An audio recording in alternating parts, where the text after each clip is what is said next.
Usually on Friday mornings at 9:30, we're standing here with our attorney Phil Harding, but today Jeff Kelly, an attorney from Harding & Associates, an avid rider, is here to help drivers and motorcycle riders share the road safely. Welcome back, Jeff. How are you? Happy Friday. I'm good, thank you.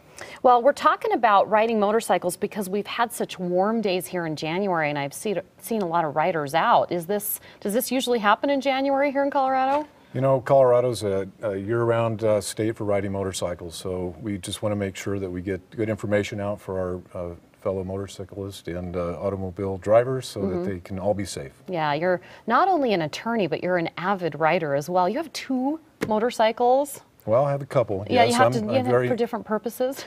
That's right, dual sport and then a street bike, that's correct. You're also in a lot of active clubs, and you're a member of the BMW Motorcycle Club. So you're really serious about this stuff. So you're going to give folks out there just some tips on how to be safe on the road. What are we starting with?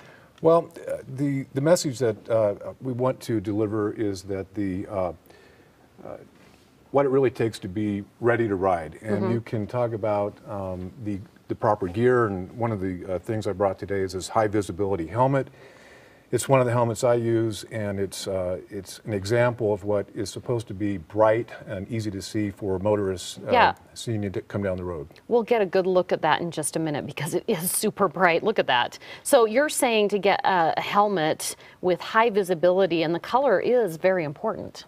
Yes, this is the high visibility helmet. They also make that same color in vests and jackets so that you can throw that on for every ride and just make the best effort to be seen. Yeah, you were saying that really is the most important tip of the day. Tell me about the headlight and tail light. What are those about? Well, there's also modulating headlights and taillights, and that some of the electronics that you can have installed will flicker and make the tail light flicker, so it wakes the driver up behind you, and they see you if you're stopping, coming to a stop.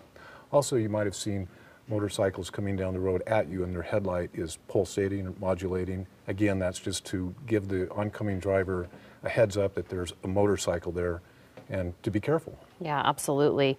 You also say that there's a mental aspect to driving a motorcycle. Is there also a mental aspect to the other drivers as well?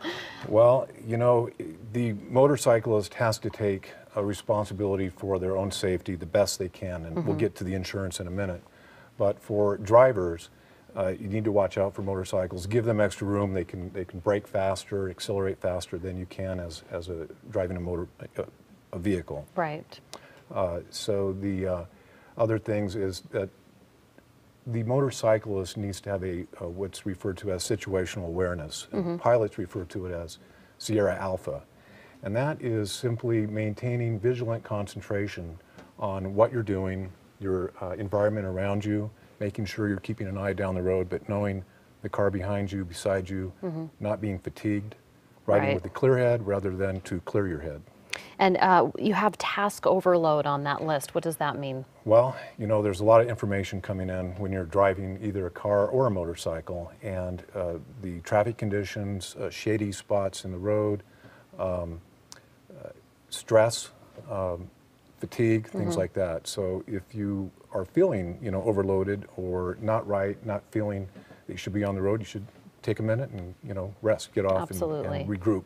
I think that's key for any driver, but especially someone who is operating a motorcycle. So let's get to the last tip of the day. The best protection you can have, obviously, is insurance. Yes, and that is what you can proactively do, and that's within your control as a motorcyclist, is to have the best coverage that you can have, because you can't control your environment, you can control your insurance coverage.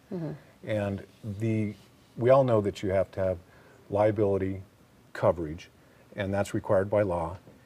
However, there are some optional coverages that you can acquire, such as UIM coverage.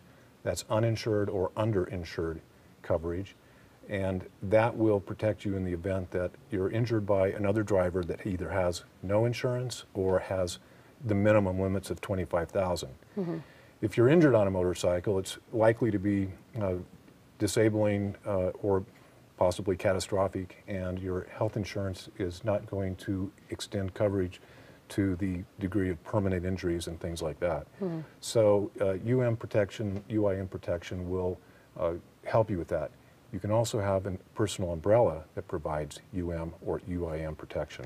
So if people have questions about what they already have or what they should purchase, can they call Harding and Associates and get some tips on that? Of course, we'd be Okay. happy to talk to any callers about that. The other coverage I wanted to mention is the medical payment coverage. Okay.